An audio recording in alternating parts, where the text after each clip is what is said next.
No, kauppatieteen näkökulmasta kyllä mä kuvailisin, että opiskelu Tampereen yliopistossa on paitsi yhteisöllistä, se on myös kunnianhimoista. Ja toki vaikka keskitymme siihen, että kauppatieteilijät opiskelevat pääsääntöisesti tietenkin kauppatieteitä, niin kyllä Tampereen yliopisto mahdollistaa hyvin laaja-alaiset sivuainekokonaisuudet, mikä tietysti mahdollistaa sen, että meillä opiskelijat voi rakentaa hyvinkin laaja-alaisia osaamiskokonaisuuksia, jotka ovat toki tarpeen tässä muuttuvassa maailmassa. Kyllä kauppatieteet soveltuu hyvin monenlaisille opiskelijoille. Nuorille, joita kiinnostaa yhteiskunnalliset asiat, ei vaan ehkä välttämättä ihan perinteinen liiketoimintakaan sinänsä, vaan ehkä näkökulmat siihen, että miten esimerkiksi yritystoimintaa kehittämällä voidaan tehdä niin kuin maailmasta parempi paikka elää.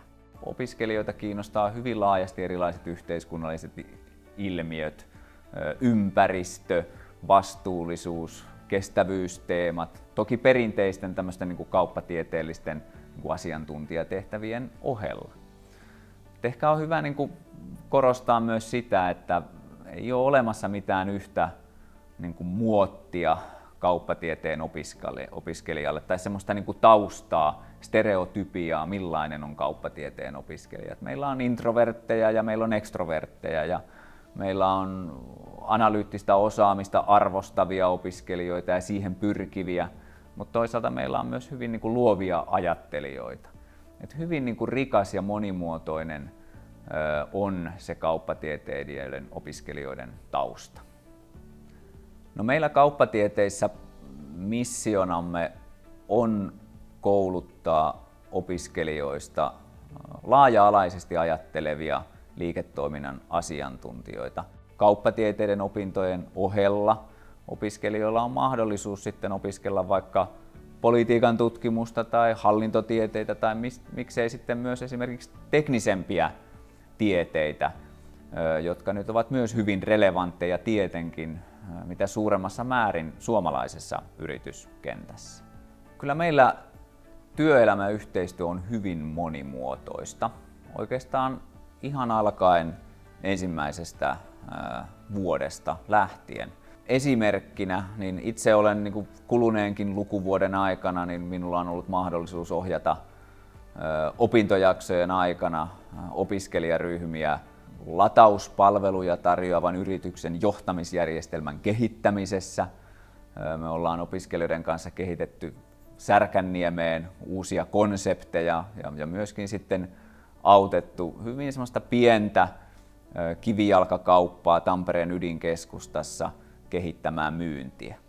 Tämän lisäksi kauppatieteissä tehdään enenevässä määrin myöskin opinnäytetöitä, eli niin sanottuja kanditutkielmia ja gradututkielmia myös toimeksiantoina yrityksille, joka on myöskin hyvin konkreettinen tämmöinen yritysyhteistyön muoto. No, meiltä valmistuneilla on luonnollisestikin vahvat perustaidot ja tiedot niin kuin ihan perusliiketoimintaosaamisesta. Toki sitten maisterivaiheissa opiskelijat syventävät opintojaan eri opintosuunnissa tai sitten erillisissä maisteriohjelmissa, jolloin heille kehittyy erityisvalmiuksia vaikka nyt sitten tilintarkastukseen tai laskentatoimeen tai markkinointiin tai vero-oikeuteen liittyen, miksei vakuutustieteeseen tai riskienhallintaankin. Eli ne mahdollisuudet ovat hyvin monenlaisia, mutta ehkä haluaisin korostaa sitä, että tämmöisen niin kuin tietyn ydinsubstanssialueen osaamisen lisäksi kyllä valtavan tärkeää tänä päivänä on se, että opiskelijoille ja meiltä valmistuneille muodostuu käsitys siitä, millaisessa toimintaympäristössä tällä hetkellä he omissa asiantuntijatehtävissään toimivat. Eli ymmärrys niin kuin tästä maailmasta ja myöskin yritysten toiminnasta laaja-alaisemmin kuin pelkästään sen oman ydinsubstanssinsa kautta. Kansainvälisyys näkyy meillä opintojen aikana hyvin monella tavalla myös. Vaikka meillä on pääasiallinen opetuskieli suomi, niin kyllä meillä paljon opintojaksoja suoritetaan myös englanniksi.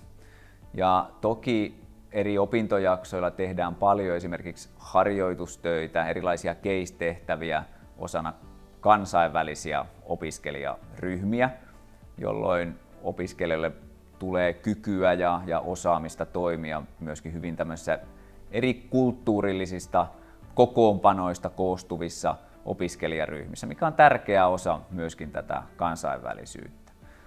Toki kauppatieteilijät käyvät hyvin ahkerasti myös vaihdossa. Meillä on hyvin laadukasta opetusta. Siitä todisteena on Suomen ekonomien myöntämä opetuspalkinto 2 meidän tutkimus- ja opetushenkilökunnan henkilölle, yhdelle yliopiston lehtorille ja toiselle professorille. Ja se on niin kuin merkki siitä, että kyllä meillä on tehty töitä opetuksen laadun eteen ja siinä myöskin onnistuttu hyvin.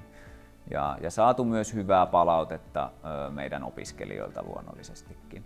Ehkä erityisesti se hyvä palaute kohdistuu paitsi ehkä tämmöiseen yritysyhteistyöhön, mitä monilla kursseilla tapahtuu, erilaisiin case-harjoituksiin, myös siihen, että erityisesti kandivaiheessa, eli opintojen ensimmäisen 3 vuoden aikana, meillä hyvin paljon ja pääsääntöisesti se opetus tapahtuu täällä kampuksella, livenä, osana tätä akateemista yhteisöä tässä Tampereen yliopiston keskustakampuksella, ja sitä meidän opiskelijat arvostavat. Että sen lisäksi niin kyllä me saadaan paljon hyvää palautetta meidän niin kuin ohjauspalveluista, eli tärkeä osa opiskelijaan niin kuin polkua, oman niin kuin asiantuntijuuden kehittymistä on tietenkin se opintojen ohjaus, mitä saada opintojen aikana. Ja tähän me olemme panostaneet ja tulemme jatkossakin panostamaan. Toki ehkä kolmanneksi täytyy nostaa esiin myös kauppatieteen opiskelijoiden ainejärjestötoiminta, joka on tietysti heidän itsensä ansiota, mutta meillä on aivan valtavan upea ainejärjestöbuumi, joka tekee todella aktiivista ja niin kuin ammattimaista niin kuin ainejärjestötoimintaa ja hyvin niin kuin siinä mielessä niin kuin mahtavalla tavalla, että he ottaa niin kuin kaikki mukaan, antavat mahdollisuuden kaikkien tulla mukaan ihan sellaisena kuin ovat, ja se on niin kuin suuri arvostus kyllä heitä kohtaan. Minulla on etuoikeus toivottaa kauppatieteen opiskelijat joka syksy tervetulleeksi Tampereen yliopistoon.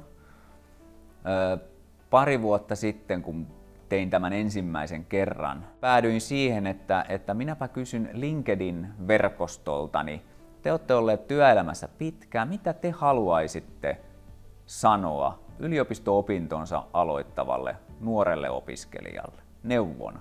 Mä ajattelin, että sieltä tulee ehkä muutama hassu, korkeintaan 10-15 kommenttia. Ja pari päivää myöhemmin menin katsomaan, niin siinä oli tullut liki 300 vastausta. Sieltä nousi monia mielenkiintoisia teemoja, mutta ehkä yksi sellainen läpileikkaava teema oli, että löydä oma polkusi. Ei tarvitse olla kaikkia vastauksia vielä nyt. Usko tulevaan. Ei tarvitse tietää, mikä sinusta tulee isona tai minkälaiselle uralle lopulta päädyt.